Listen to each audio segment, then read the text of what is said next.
Hi guys, welcome back to my channel. My name is Rosabella, and for today's video we will be doing a Q&A about my life here in Japan, what it's like to be living in Japan, working in Japan, all that fun stuff. So if that is something you want to keep on watching, then stick around for the video.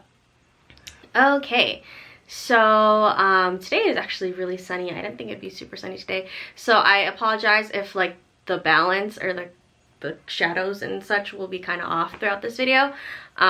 Didn't plan for it being this sunny in January.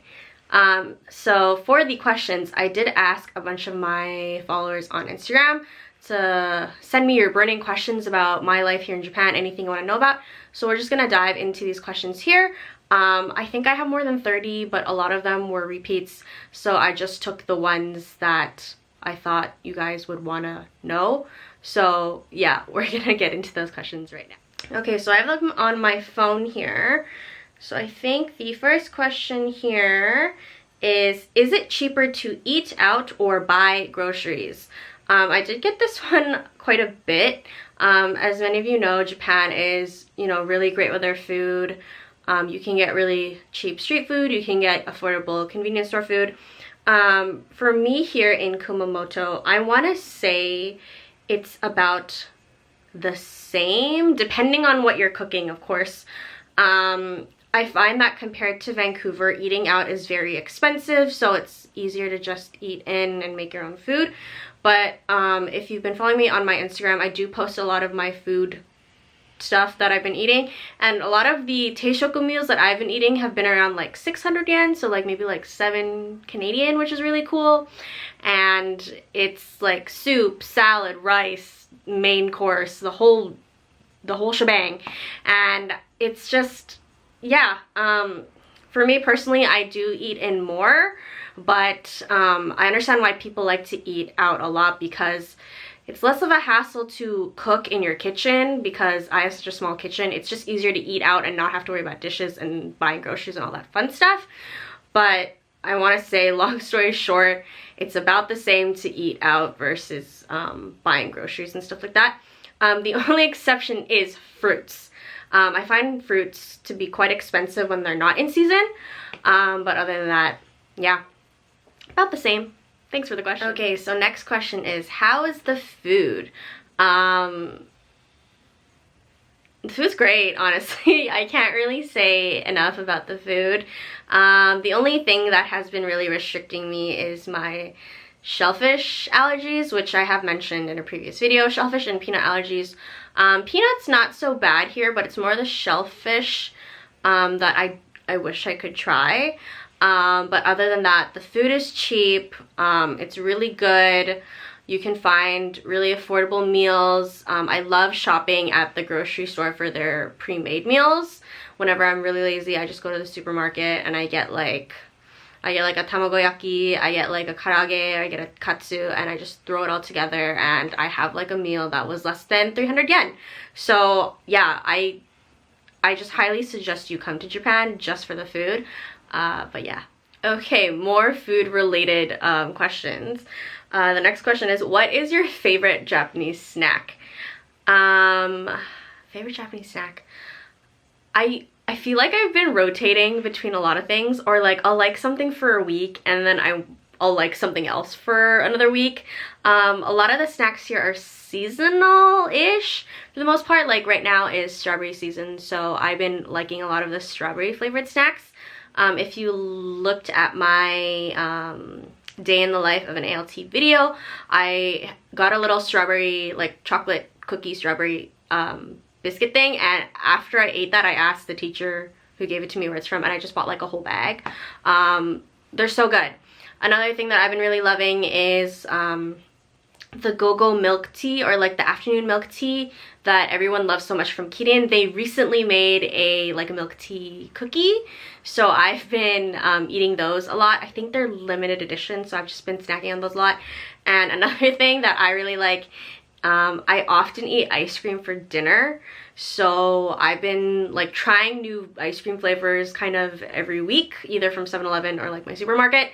I just can't get enough of the ice cream here, and it's just kind of ridiculous. But Yeah, I clearly have been snacking a lot, so a little bit, that's a little bit dangerous. But yeah, lots of good snacks here. Again, lots of good food in Japan. I can't stress enough that how good all the food is. Yeah. Next question is, what is the cutest thing you've seen there? It's kind of hard. Like, I see a lot of cute things. Like, for Kumamoto, if you're not already familiar, Kumamon is the prefecture's mascot.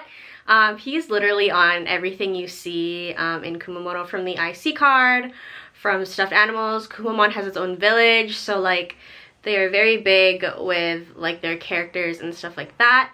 I'm a big fan, as you can tell, of BTS, so I've just been getting all the BT21 merch. There's just a lot of characters that Japan really is just so good at, and like Snoopy is really big here right now for some reason. I have a bunch of PJs, I have some shoes, and like everything's just so cute, and my wallet hurts, okay? My wallet hurts because everything is so cute. So yeah, long story short, everything is cute in Japan, and it sucks to suck because I don't have enough money to buy everything. Yeah. Okay, so the next few questions from here on out are going to be Japan or work related. What's something that surprised you about Japan? So as many of you may or may not know, this is my 4th time here in Japan. Majority of the time that I've come to Japan have been for work. So a lot of the things I kind of really knew already, prior experience. This is, however, my first time in Kyushu. So one thing that really surprised me was how hot it is in Kyushu. And like, I'm not even talking about hot in the summer. I'm just talking about like hot and humid. Like, I came here end of September. I did my quarantine in Tokyo, and it was fine in Tokyo. It was like really nice and breezy and cool. The weather was delightful. I land in Kumamoto early October, and it was like 33 degrees, humidity feeling like, I don't know, closer to 40. I was sweating, and I didn't think I would sweat so much in October, and I was just thankful I did not come during August. And the heat honestly lasted until maybe the beginning of November. So I was literally in shorts and a t-shirt for so long, outside of school, mind you. I was in like shorts and a t-shirt, just like sweating. Every time I left my apartment trying to do things, and I'm like, why is it so hot? It's literally like fall. It was supposed to be fall, and it wasn't fall. So I was kind of angry about that in the beginning. Now I know that I am really I'm in for a treat when it comes to June, July, August. So yeah, that's something that really surprised me, actually. Okay, next kind of work question. What were some work expectations you faced that were new to you? So coming in the middle of the pandemic, and also trying to work in a school in the middle of the pandemic is quite a treat, really. I am an education major, and I've done previous work experience similar to Japan, like working with Japanese children and just, you know, English and everything like that.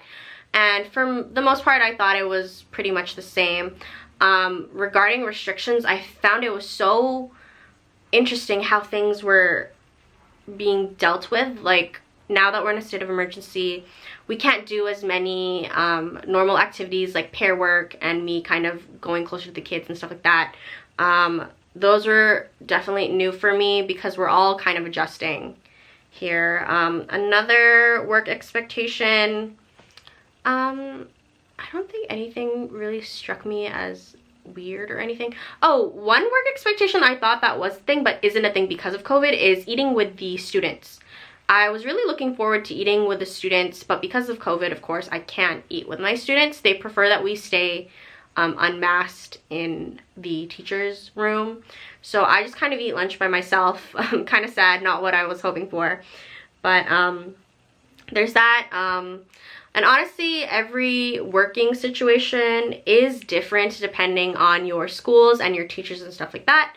I am more expected to do marking and stuff like that, while my friends are more responsible for creating lesson plans and stuff like that, and like really co-teaching with their JTEs and their HRTs, which I don't really get to do. So honestly, ACID is just common right now. If every situation is different, and it's even more different because we're in the middle of a pandemic. So yeah, I hope that answers your question. Thank you. Okay, another work-related question is, do you need to be fluent or speak Japanese to teach there?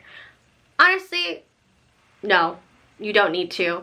I do try to speak Japanese to my coworkers and my JTEs and HRTs, but they are just so insistent on speaking English to me, which is nice. I do speak Japanese to my kids though, if they need that reassurance, if they want to talk to me outside of class. So that's when I will use Japanese.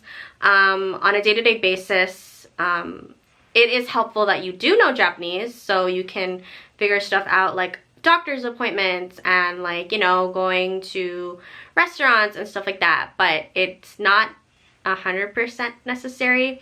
All the times I did struggle with Japanese though, my Word of Education has just been so lovely and is always willing to help me out. So yeah, God, I'm so sorry, it's so out of focus. But yeah, you don't really need to be fluent or anything like that to work in Japan, which is yeah, very helpful. So next question is, where is somewhere in Japan that you want to travel to?